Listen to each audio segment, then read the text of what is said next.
Bonjour à tous et bienvenue dans le numéro 39 de la saison 4 de l'Hebdo des Rush Package. Un numéro qui arrive au beau milieu de la Black Week. On est même normalement le Black Friday si vous regardez cette vidéo le jour de la sortie. N'hésitez pas à aller regarder nos vidéos qui ont été publiées à l'occasion du Black Friday. Profitez-en bien et là on démarre avec les sorties de la semaine. Et on commence avec Coucou la girafe, c'est un nouveau jeu dans la collection des Micro Games. C'est le premier jeu pour enfants dans cette collection. C'est un jeu de stop ou encore dans lequel vous allez choisir des pièces de girafe avec des taches de couleurs en espérant retourner la carte et trouver les bonnes couleurs qu'il vous faut pour faire grandir le cou de votre girafe. C'est Coucou la girafe. Après les Micro Games, les Nano Games, 3 nouveaux jeux dans une nouvelle collection qui tient dans la poche et vraiment dans n'importe quelle poche de pantalon. Vous avez dans cette collection Bog, un jeu de programmation dans lequel vous allez faire avancer votre grenouille en essayant de manger les mouches et éventuellement d'écraser les grenouilles adverses. Vous avez Mad qui est un jeu de pli dans lequel l'objectif n'est pas de remporter le plus de cartes possible mais d'arriver à un équilibre pour chaque couleur. Donc à vous d'essayer de choisir les plis que vous allez prendre pour essayer d'arriver à équilibrer la folie et le génie. Et enfin Dig, un jeu dans lequel vous avez un chien qui va aller creuser sur différentes cartes de terrain, essayer de récupérer des os de couleurs. À chaque terrain vous allez voir si c'est une couleur ou l'autre en prenant évidemment un risque. Puis les os que vous avez, vous allez les déposer dans votre gamelle. La gamelle qui est le plus proche de votre niche vous rapporte plus de points que la gamelle qui est la plus éloignée évidemment. C'est donc 3 nouveaux jeux dans la collection Nano Game, Dig, Mad et Bog. Et on continue avec Niwashi, un jeu coopératif pour 2 joueurs. Le principe du jeu est extrêmement simple, vous allez faire un jardin à 2 joueurs en essayant de remplir un certain nombre d'objectifs, sauf que vous ne voyez pas tous les objectifs. À vous d'essayer de remplir les objectifs qui sont les vôtres, mais aussi d'essayer d'aider votre partenaire à les remplir, sachant que vous êtes dans un jardin zen et que donc vous n'avez pas le droit de communiquer. La seule façon de communiquer, c'est d'aller poser une lanterne quelque part qui doit faire sentir à votre partenaire où il va devoir jouer. Une fois que vous avez fait quelques parties, vous êtes prêt à faire la grande campagne, le voyage. Vous allez avoir plusieurs parties qui vont s'enchaîner avec des contraintes qui vont s'enchaîner également de plus en plus difficiles. C'est Niwashi. Et on continue avec Dr. Stone. Dr. Stone, c'est une licence que les plus fans de manga d'entre vous connaissent, puisque c'est un manga qui a pas mal de succès au Japon. Ici, il arrive en version jeu, un jeu créé par Seiji Kanai. Le nom vous dit sûrement quelque chose, c'est l'auteur de Love Letter, donc un jeu évidemment extrêmement reconnu, extrêmement vendu. Ici, il arrive avec un jeu coopératif et en campagne. À chaque partie, vous allez créer des objets. Chaque fois, vous avez un objet à créer qui termine le scénario. Vous allez enchaîner les scénarios pour finir la campagne et si le jeu de base ne vous suffit pas, eh bien vous avez une extension avec 2 nouvelles aventures, donc 2 nouvelles campagnes à jouer. Évidemment, on va faire un PK Game Pack avec Dr. Stone et son extension. Nous sommes au Japon, eh bien restons-y avec Tigre et Dragon. Tigre et Dragon, c'est une twist d'un jeu traditionnel japonais qui s'appelle Goita. C'est un jeu plutôt abstrait ici, voilà, ça a été thématisé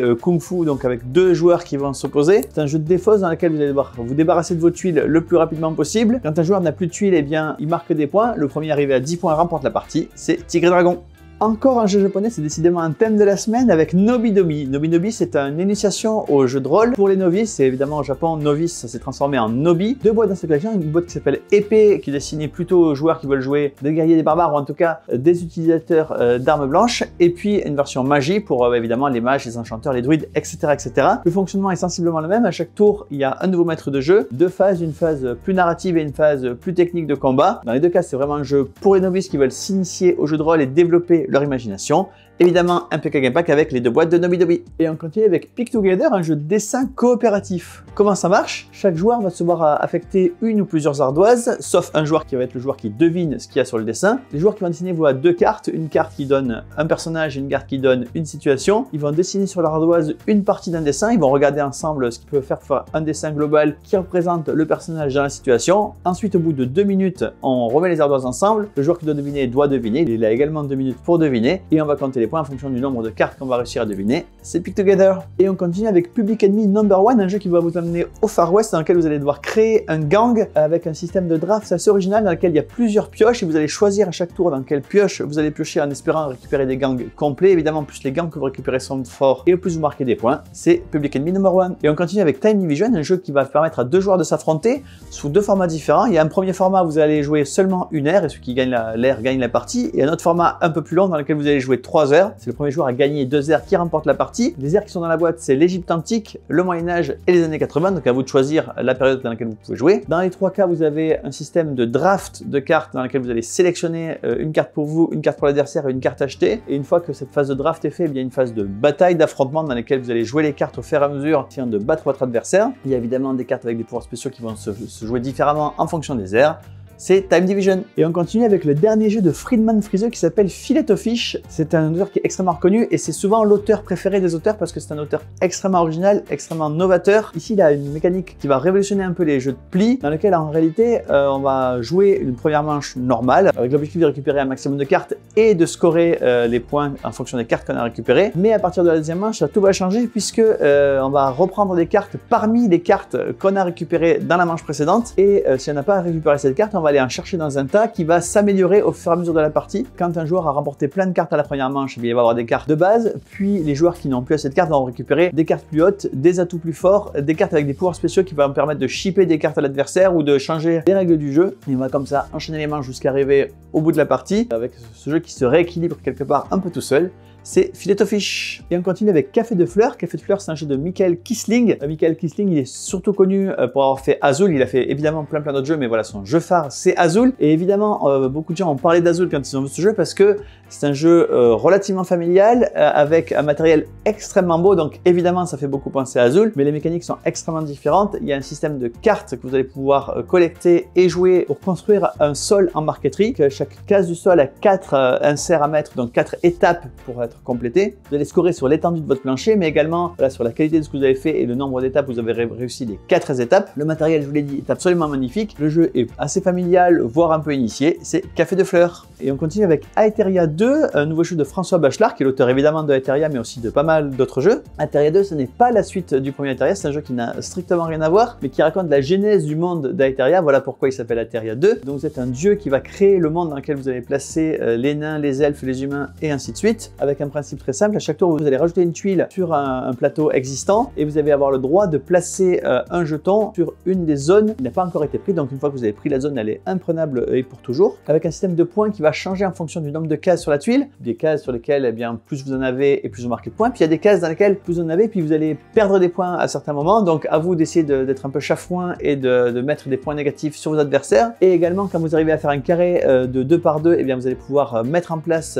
des peuples que vous avez pris. À vous de bien gérer la taille de vos zones, mais également ce que vous allez récupérer sur le plateau commun pour pouvoir le placer par la suite. Vraiment un jeu extrêmement malin et à la fois extrêmement simple dans ses règles. C'est Aetheria 2. Et on continue avec un jeu de Philippe Miłowski qui s'appelle Divinus. Philippe Miłowski, c'est l'auteur notamment de Destinies, mais aussi de CV et de pas mal d'autres jeux. Ici, là, avec un jeu qui va combiner les pouvoirs des dieux grecs et nordiques. Vous êtes un personnage qui a envie de devenir un dieu et vous allez devoir essayer de vous placer le mieux possible auprès de chacun des dieux pour qu'il vous donne accès à cette divinité. Le jeu se joue en 12 parties. Chaque partie va être différente des autres puisqu'il y a un système legacy, donc avec des autocollants à rajouter et chaque jeu va devenir différent d'une partie à l'autre pour devenir à la fin des 12 parties un jeu unique que vous seul aurez. C'est un jeu compétitif d'optimisation de dés et de pose de tuiles. C'est Divinus. Et on continue avec un jeu extrêmement original qui s'appelle Unsettled. Unsettled, c'est un jeu coopératif de survie dans lequel vous allez arriver sur une nouvelle planète sans savoir ce que vous allez y trouver. Et le simple objectif est de survivre et de pouvoir repartir vivant de cette planète. Sauf que vous ne savez pas évidemment ce qu'il y a sur la planète. Donc à vous de découvrir ce qu'il y a et comment vous allez réussir à récupérer de la nourriture, de la chaleur et tout ce qu'il faut finalement pour survivre. À noter que dans la boîte de base d'Unsettled, qui vous le voyez déjà assez lourde, il y a 2 planètes à explorer. Mais si c'est pas assez et que vous avez envie de plus de difficultés, eh bien vous avez également 4 nouvelles planètes avec des niveaux de difficulté croissants. Évidemment, on fait un pack pack avec la grosse boîte et les 4 nouvelles planètes de Unsettled. Et on continue avec Unconscious Mind, la société du mercredi. Ça se base sur une réalité historique. Dans les années 1900 à Vienne, Sigmund Freud invente les bases de la psychanalyse et va créer un groupe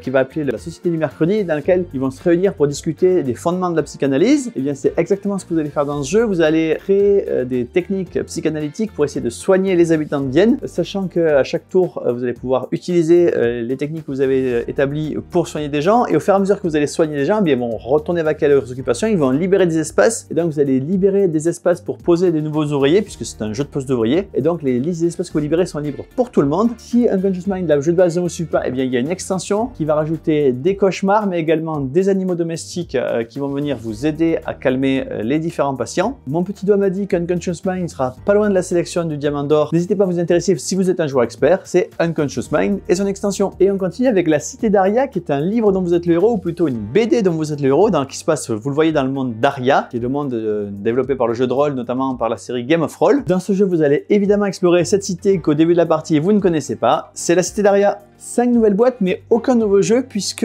Yellow a décidé de ressortir en version moderne des jeux qui sont des grands classiques dans différents pays et de les éditer exactement comme si c'était des nouveaux jeux, donc avec des règles bien écrites, bien faites pour que chacun puisse comprendre. Dans les grands classiques, vous avez le tarot, la Scopa qui est un jeu traditionnel italien, le Koi Koi qui est un jeu traditionnel japonais, mais également la réussite avec 2 illustrateurs différents. Donc 5 nouvelles boîtes pour 5 jeux que vous connaissez sûrement, mais peut-être pas aussi bien que vous le croyez. Le tarot, la Scopa, le Koi Koi et la réussite. Autre monde que vous allez explorer, voici le monde d'Osterion avec les Ribos. Les Ribos, c'est donc un jeu solo qui va développer l'univers qui a déjà pas mal été développé, notamment par les Veilleurs ou par Adventures in Osterion. Ici, un jeu solo dans lequel vous allez pouvoir confier une mission que vous allez pouvoir remplir en regroupant un groupe de Ribos, donc de personnages divers que vous allez tous incarner et qui vont aller vivre des aventures, avoir des affrontements, faire des quêtes, etc. etc.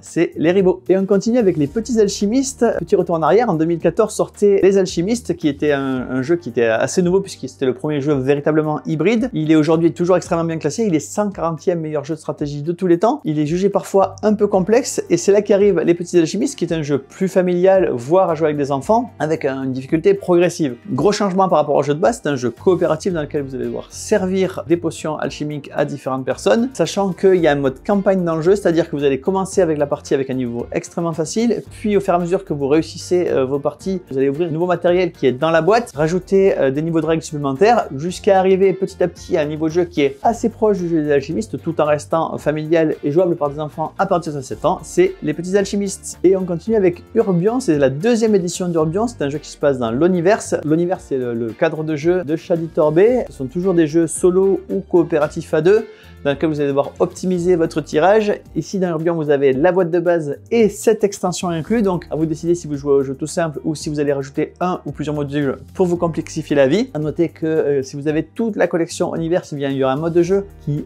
combinera toutes les boîtes d'Univers quand tout sera sorti. C'est Urbion 2e édition. Et on continue avec une nouvelle clue box, ou plutôt un nouveau clue puzzle, puisque c'est la première clue box qui prend la forme de puzzle également. Vous avez, comme dans tous les clue box, une espèce d'objet en 3D à ouvrir. Cette fois-ci, cet objet en 3D aura des puzzles à l'intérieur que vous allez devoir reconstituer pour établir quelles sont les mécaniques. Ils vont vous aider évidemment à ouvrir la clue box. Ici, ça se passe dans une thématique, vous le voyez, de pyramide aztèque dans laquelle il va falloir rentrer. C'est le nouveau clue puzzle. Une nouvelle boîte d'escape game dans la collection des Hidden Games. Ça s'appelle Mystère Insulaire et le principe est toujours le même. Vous ouvrez la boîte et vous avez tout un tas de matériel que vous allez pouvoir fouiller. Il n'y a absolument aucune règle. Vous lisez tout. Vous avez le droit d'aller chercher de l'aide sur Internet. Vous avez le droit d'aller absolument partout. Et l'objectif est évidemment de résoudre le mystère de cette enquête policière à mener sur cette île. C'est Mystère Insulaire. Et on continue avec un nouveau Time Bomb qui s'appelle Time Bomb Undercover. Ce Time Bomb est un peu plus expert que le Time Bomb de base. C'est toujours un jeu à rôle caché. Cette fois-ci, il y a 3 factions au lieu de 2. Dans le Time Bomb de base, vous aviez les Moriarty qui cherchent à faire exploser la tour de Londres et les Sherlock qui cherchent à empêcher cette explosion. Ici, ça se passe plus proche de nous dans le présent. Vous avez une agence qui cherche à découvrir une bombe et à la supprimer. Vous avez une organisation qui, elle, cherche à faire exploser le monde. Et puis, vous avez Shadow, qui est une 3e voie, un personnage un peu différent qui va chercher à manipuler les 2 camps. Vous avez également une nouvelle mécanique qui sont les lieux qui vont apporter de la variété à vos parties avec des effets spéciaux qui vont se passer différemment à chaque tour. Et puis, vous avez également un système de pastilles, c'est-à-dire que vous allez pouvoir mener véritablement l'enquête en essayant de découvrir le rôle de certains joueurs. Mais avec cette mécanique de pastilles, certains joueurs vont pouvoir vous mentir entre guillemets puisqu'ils vont vous montrer la pastille qui n'est pas forcément à la couleur de leur organisation.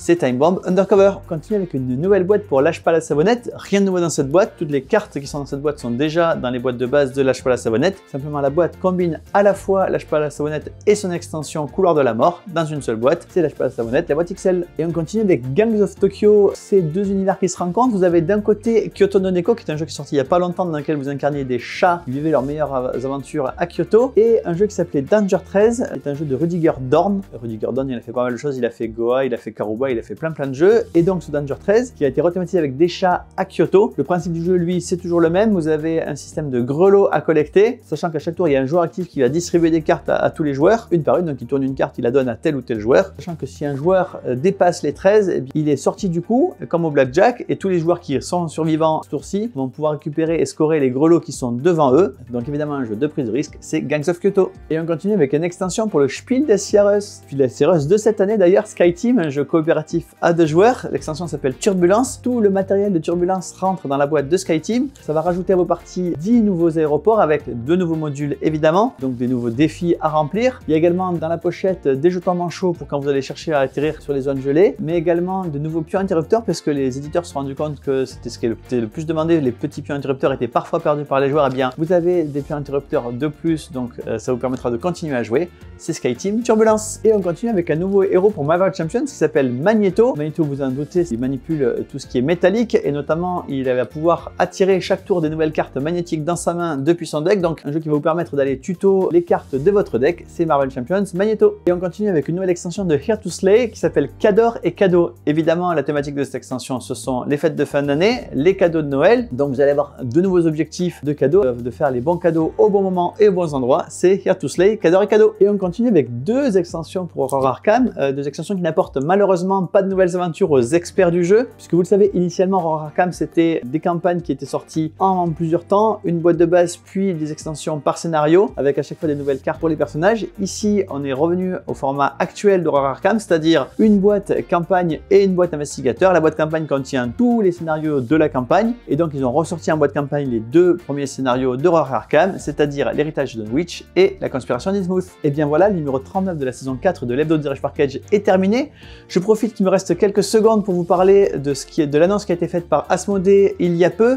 Asmodée a annoncé qu'ils ont récupéré pas mal d'argent de la part de leur propriétaire Embracer et qu'ils vont consacrer 100 millions d'euros en 2025 pour acheter 20 sociétés. Je ne crois pas que Parketch fait partie des 20. Malheureusement, on aurait bien profité d'une partie des 100 millions d'euros. Malheureusement, c'est pas le cas. Ils vont plutôt se concentrer soit sur des éditeurs parce qu'Asmodée va chercher à acheter des jeux pour les développer et utiliser les licences dans différents univers, notamment le jeu vidéo, mais aussi des extensions et puis pas mal d'autres jeux dans ces univers-là, mais également des distributeurs.